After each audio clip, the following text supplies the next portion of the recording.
The story of Deborah, a judge, a prophetess, and a mother in Israel. Deborah was one of the most remarkable figures in the history of Israel. She lived in the period after Joshua had led the people into the Promised Land, a time when Israel often turned away from God. Whenever the Israelites forgot the Lord, he allowed foreign nations to rise against them as a form of discipline.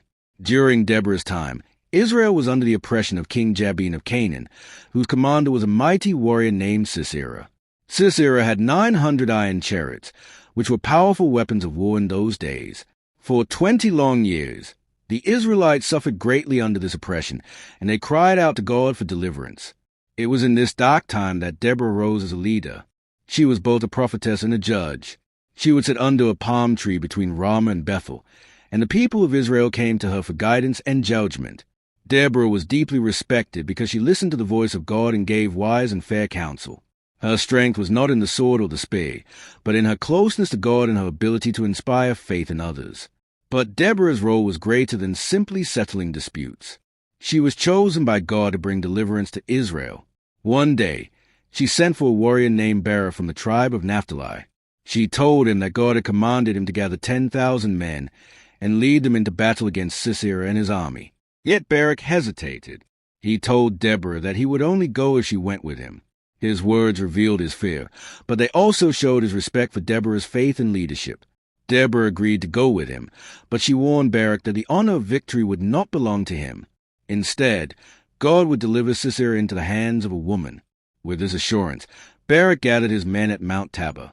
10,000 soldiers stood ready for battle, and Deborah was there to encourage them.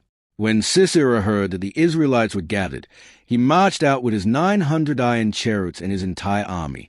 The sight of such power might have shaken anyone, but Deborah gave the command to Barak to advance. She reminded him that the Lord had already gone before them. As the battle began, God threw Sisera's army into confusion. The mighty chariots became useless, and the Israelites charged forward with great courage. The Canaanite army was defeated, and not a single soldier was left standing. Sisera, seeing that the battle was lost, abandoned his chariot and fled on foot. Weary and desperate, he ran until he came to the tent of a woman named Jael, the wife of Heber the Kenite. Jael welcomed him in, covered him with a blanket, and gave him milk to drink. Believing he had found safety, Sisera lay down and fell into a deep sleep. But Jael had no intention of protecting him. While he slept, she took a tent peg and a hammer and drove the peg through his temple. In that moment, Sisera died, and Deborah's prophecy was fulfilled. The honor of victory went to a woman. When Barak arrived in pursuit of Sisera, Jael showed him the body.